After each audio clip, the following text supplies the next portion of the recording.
Room हुडकायला एवढी परेशानी होत आहे ना. हा, एका रूमचे 4-5 हजार लागतात म्हटले. काय वाटायला वैभवला आपल्याला भेटेल की नाही हॉटेल? भेटते. हा चला, पेट्रोल पंप आहेत तुझा आता. पेट्रोल पंप नाही तर रेल्वे स्टेशनला झोपावं लागते. बघा व्ह्यू वगैरे दिसत आहे, रिफ्लेक्शन पुरा काचच आहे वाटते. नाईट आउटचा विचार नव्हता, पण आम्ही जेव्हा बिर्ला मंदिराच्या वरून पाहिलो ना, तेव्हा इतकं सुंदर असं बाहेरचा व्ह्यू इतका भारी होता ना, तर आम्हाला वाटलं की बाहेर नाईट आउट करावं. कारण तिथं तिकडे स्ट्रीट आहे, इतकं तिकडे व्ह्यू आणि लाईटिंग वगैरे खूप सुंदर आहे. तेच आम्ही पाहण्यासाठी जात आहोत तिकडे. चला माझ्यासोबत मी तुम्हाला दाखवतो कसे, आणि लाईटिंग वगैरे सर्व गोष्टी दाखवतो तुम्हाला. चला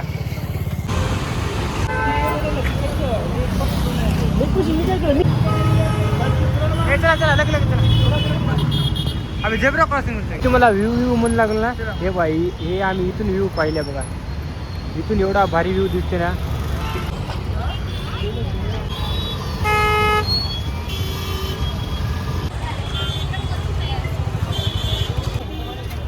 बघा व्ह्यू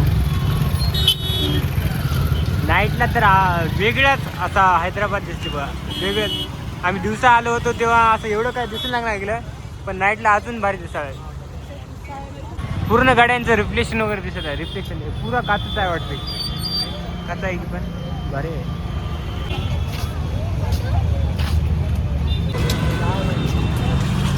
तिथं काही नाही, फक्त लाईटिंग अशा सुंदर आहे, तर दिसायला सगळं भारी आहे, सुंदर आहे. तिकडून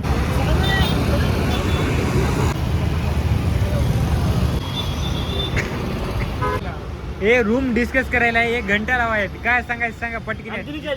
रूम हुडकायला एवढी परेशानी होत आहे ना, कारण नाही तसं परेशानी काही नाही, पण केव्हा पण येत असताना रूम अगोदर बुक करून येत जा, कारण नंतर नाईटला रूम बघण्यासाठी अजून परेशानी होणार आहे तुम्हाला. तर आता आम्ही रूम वगैरे बघायला आलो आहोत. तिथं प्लॅटिनम वगैरे भेटला आहे, एक रूम भेटते का पाहता आम्ही.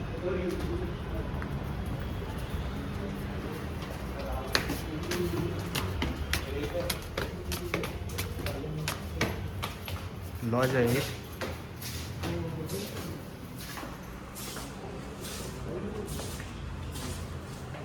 तर काय भेटलं नाही, कारण इथे एक रूममध्ये ॲडजस्ट होत नाही म्हटले, 2 रूम लागतात म्हटले, आणि 8-9 हा एका रूमचे 4-5 हजार लागतात म्हटले. तर 2 रूमचे 4 म्हटल्यानं 8 हजार लागू लागले. तर त्यांनी एक सजेशन दिलं, हॅबिट्स म्हणून एक जागा आहे म्हणजे तिकडे, तर आम्ही तिकडे जाऊन पाहणार आहोत. तर जाता आता इथून हॅबिट्सला, तिथं जर रूम वगैरे चांगली भेटली आणि कम्फर्टेबल भेटली तर तिथं स्टे करता की नाही ते जाऊन पाहणार आता ते. पण आता आम्ही इकडे आलो आणि ते एक हॉटेल आहे, पुन्हा ते सर्व लेक आहे ना तिकडेच आहे हॉटेल. तर आता तिकडे जायचं डबल. आता एवढा वेळ की नाही आम्ही चलतच हिंडाल्या. तर आता तिकडे जाऊन हॉटेल वगैरे बघणार. ते पण हॉटेल भेटते की नाही ते तुम्हाला पुढे सांगतो. आता काय आहे अजून आम्हाला पण नक्की माहीत नाही. त्यांना बोलणं झालं वगैरे सर्व झालं, तर आता 1600 रुपये म्हटलं त्यांनी.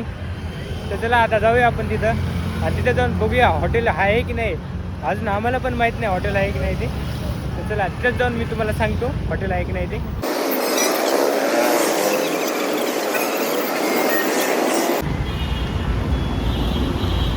10 मिनिट झालं असंच. चला काय वाटायला वैभवला आपल्याला भेटेल की नाही हॉटेल? भेटते. हा चला, पेट्रोल पंप आहेत तुझा आता. पेट्रोल पंप नाही तर रेल्वे स्टेशनला झोपावं लागते. माहीत आहे की हॉटेल वगैरे काय भेट नाही गेल्यानं. त्यामुळं म्हणतो मी हॉटेल बुक करून येत जा. कोणतं बी गोष्ट येता नाही प्लॅनिंग नाही येत जा. बिना प्लॅनिंगचं येऊ नका. बिना प्लॅनिंगचं जर आलं की अशी वांदे होतात. त्यामुळं केव्हा बी यायचं प्लॅनिंग करून यायचं. आम्ही काय हे म्हटलं 2 दिवसा अगोदर जाऊया म्हटलं, चला म्हटलं मी आले आम्ही हैदराबादला. काय बघायला वगैरे चांगलं आहे सर्व, पण केव्हा पण प्लॅनिंग करून येत जा, हेच म्हणणं आहे माझं.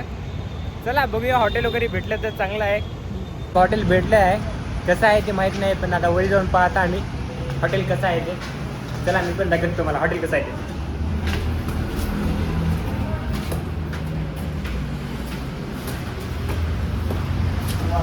चला कार्तिक इंटरनॅशनल ग्लोबल.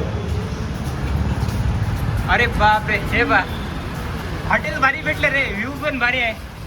हे बा पुढेच पॅलेस आहे, आणि इकडे ते दिव्या हे ज्योत पण आहे, इथंच हॉटेल पण आहे.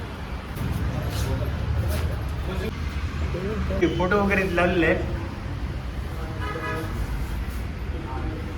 भारी भारी आहेत. हे बघा इकडे पण आहेत. हे फोटो हैदराबादचं म्हणजे इतिहास दाखवतो.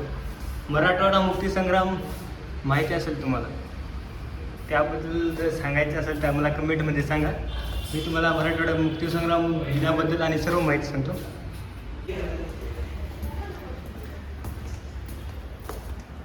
हे बाहेर रूम आहे. रूम छान आहे, मस्त आहे. रूम वगैरे छान भेटली. हे लाईट चालू झाली, हे बंद झाली, हे चालू झाली. हे बघ आता 9:15 वाजले आहेत. आता 9:15 वाजले म्हटल्यानं आता आम्हाला इथून बाहेर निघायला 9 वाजतात. 9 वाजून 10 वाजतात जेवण वगैरे करायला. लास्टला आम्हाला रूम वगैरे भेटली आहे, तेच चांगलं वाटलं मला. कारण बिना प्लॅनिंगचं येऊन रूम भेटणं म्हणजे रूम भेटू शकते का तसं काही नाही, पण एक माहिती काढून खूप जागी विचारपूस करून रूम भेटते. हे रूम बघा 1600 रुपयामध्ये भेटली आहे. आणि बाहेर कुठं विचारू लागले आम्ही तर 2000च्या खाली कुठंच भेटत नाही. तर आम्हाला 1600 रुपयापर्यंत रूम चांगली वाटली. आणि ही 1600 रुपयापर्यंत भेटण्यासारखी आहे, कारण पॉश आहे. अजून 3 बेड आहेत आणि ते म्हटले अजून एक रूम देतो म्हटले, की ते म्हटले 3 बेडचे 2 रूम देतो म्हटले. त्याला 2000 रुपये द्या म्हटले. आम्ही म्हटलं एका रूममध्ये ॲडजस्ट होता म्हटल्या, त्यासाठी एक रूम भेटले. आणि हे रूम ना आपल्या जितके आता जे टुरिस्ट प्लेसेस आहेत ना त्यांच्या जवळजवळ आहे. तर उद्या आपण नवीन गोलकोंडा किल्ल्याला जाणार आहोत. तर उद्या आम्ही तुम्हाला ते दाखवतो. त्याच्या अगोदर आता आम्ही जेवण करण्यासाठी बाहेर जातील ना किंवा पार्सल आणायला लावता आम्ही. तर पाहूया. तर तसंच माझ्या ब्लॉगला लाईक आणि सबस्क्राईब करत जा बरं. हां तेच. चला भेटूया. ऐका वाडा दिसू गुंडे घे. नंबर तुमच्यासाठी पुट्टी पाहिजे नाही तू खाय तेवढा भात काय बका सरतास काय आता एवढं जेवण सर आहे. या भावानं फोन विसरला होता तेव्हा. हेच खासियत आहे या किल्ल्याची.